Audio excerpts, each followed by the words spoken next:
Good morning, everyone. It is your daily crypto news. My name is Matt, and it is Thursday, September 14th, 2023. Remember, you can reach out at bookings@todayinweb3.com. Let's get into it. The co-founder of Ethereum, Joe Lubin, said that clear heads will prevail, and that's as the United States SEC continues to dispute with crypto firms in court over whether crypto tokens are considered securities.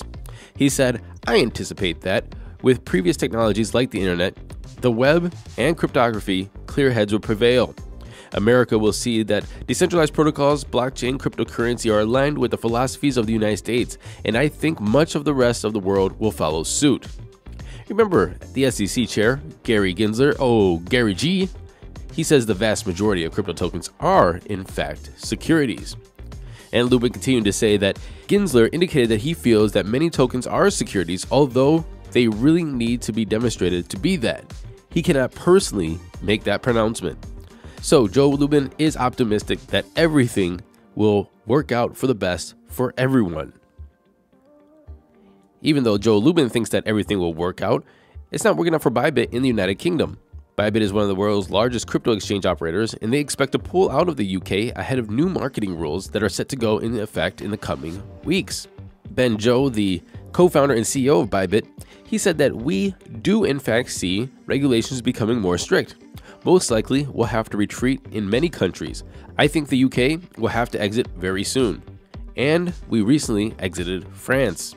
As you guys know, the FCA, or the Financial Conduct Authority, will on October 8th enforce new rules, which include a cooling off period for first-time investors. And they hope that these new rules will make marketing of crypto products more transparent and more accurate. The FCA has explicitly contacted the major players in the crypto space.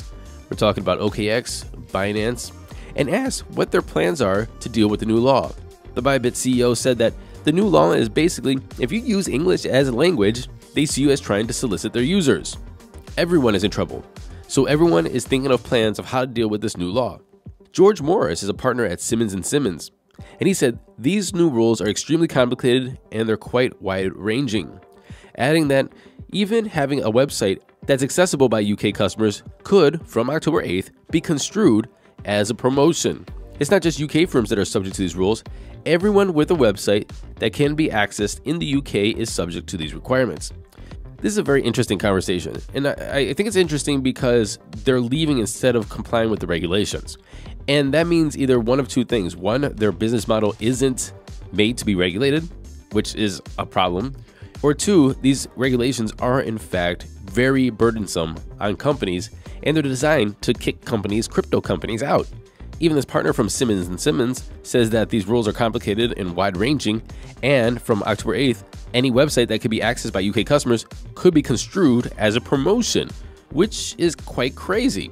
So it looks to me, and this happens all the time, where there is a law in the books, and they just choose to enforce it when they want to enforce it, or they don't enforce it when they don't want to enforce it. But it doesn't mean that you're not always breaking the law.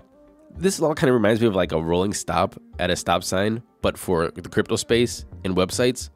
It's like you're supposed to stop at the stop sign, right? Full stop, look both ways, and then go. But a lot of people just do a rolling stop and then go. A cop could pull you over for a rolling stop, but most of the time they don't. But if they're in the mood and you might look a certain way, a cop could pull you over, and they have every right to. It seems like this could be the case. Like, hey, have a website that everybody can access, and it's fine unless it's not, and you look a certain way. So we're gonna come and get you and then close you down. What am I missing with this? Bookings@todayinweb3.com. Polygon has officially proposed changes to the upcoming Polygon 2.0 upgrade. Initially, it was announced in June, and Polygon 2.0 aims to establish a comprehensive network of interconnected Layer 2 chains driven by zero-knowledge proofs. The team has asked the community to provide feedback on the proposals, which will be implemented following approval through a governance vote. The final Polygon 2.0 upgrade is expected next year. There are three things to vote on. Number one, the PIP17. And it focuses on phase 0 of Polygon 2.0 and aims to ensure a seamless upgrade for end users and developers on the existing Polygon Proof of Stake and Polygon Zero Knowledge EVM chains, without requiring any action from the team.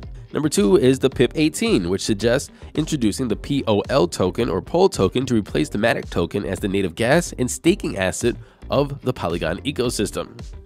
And number 3 is PIP 19, and it aims to upgrade the native gas token on the Polygon Proof of Stake from Matic to POL while maintaining maximum backward compatibility. This means that the upgrade should not affect the compatibility of smart contracts on the Polygon Proof of Stake network, ensuring that the code properties of the upgraded POL token remain unchanged.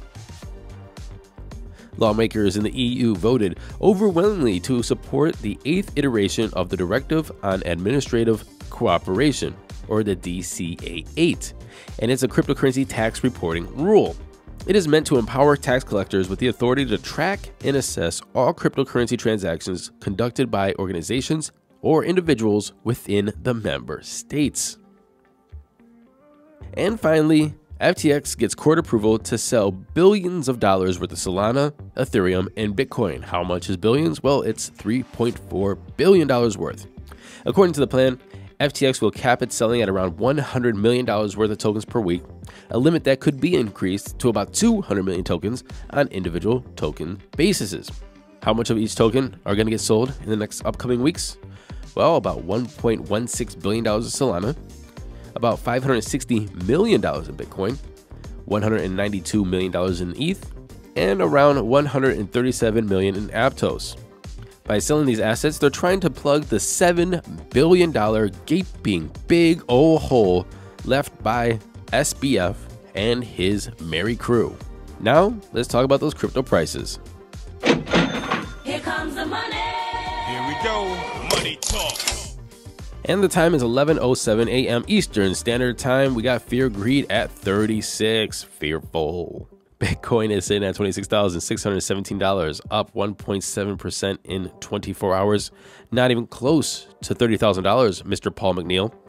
Ethereum's at $1,626, up 1.8%.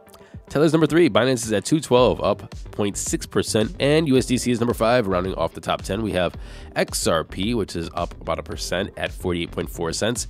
Cardano, Doge, Solana is up 5%, which we kind of saw that coming, and Tron is number 10. The total market cap is up 1.35%. It's at $1.05 trillion. We have a Bitcoin dominance of 49.2 and an ETH dominance of 18.6. And that was our show today. And until tomorrow with Sarah JK Remote, talking Asia Focus, happy hodling, everyone.